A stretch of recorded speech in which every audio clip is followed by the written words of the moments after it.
भोगरेई थाना अधीन पाणीसंडा पंचायतर ये हूँ गणेशरपुर गाँ आमे जो अच्छे ये हूँ संजय दास घर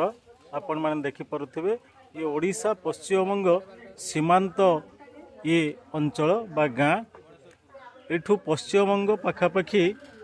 200-300 मीटर पर पश्चिमबंग पड़ो एवं ये स्थानटी निश्चित भाव में आपण मैंने जहाँ अनुमान करुथिबे संपूर्ण भाव में गाँ घर को घर एठी लागिकी रही किंतु राति अधरे एठी चोर माने पशि ये घरे हाइड्रोलिक मेसीन लगे तार झरका कबाट एवं ग्रिल सबू भांगी एवं घरे शोइथिबा लोक मानकु निशा स्प्रे करिथिबा जहा जना पड़ुछि कारण किछि गंध आसुछि एवं ये घरु पाखापाखि 30 ग्राम रो सोना एवं 100 ग्राम रु अधिक रूपा पाखापाखि लक्षा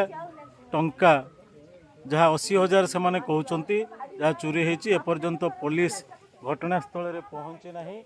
एवं 112 रे से माने खबर देइथिले। स्थानीय अंचल लोकंकर डिमांड रहुचु जेहेतु एटा पश्चिमबंग सीमांत अंचल पश्चिमबंगरू अधिकांश माने डकायत माने आसी ए अंचल रे राति अधरे उत्पात करुचंती। सीमांत अंचल विभिन्न प्रकार रो एठी निशा द्रव्य एवं एठारे अन्यान्य सब अनैतिक कार्य चलुची। तुरंत राज्य सरकार ये पश्चिमबंग सीमांत अंचल रे भोगरेई थाना अधीन रे एक फांडी बा आउटपोस्ट निर्माण करने स्थापन करने तांकर दाबी रही। एठारे आमर पूर्वतन सरपंच एवं वार्ड सदस्य स्थानीय बुद्धिजीवी एवं बहु ग्रामर लोक माने अछंती समस्तंकर दाबी रही किभली भाव में ये सीमांत अंचल रे आपातत पुलिस पैंतीरा बा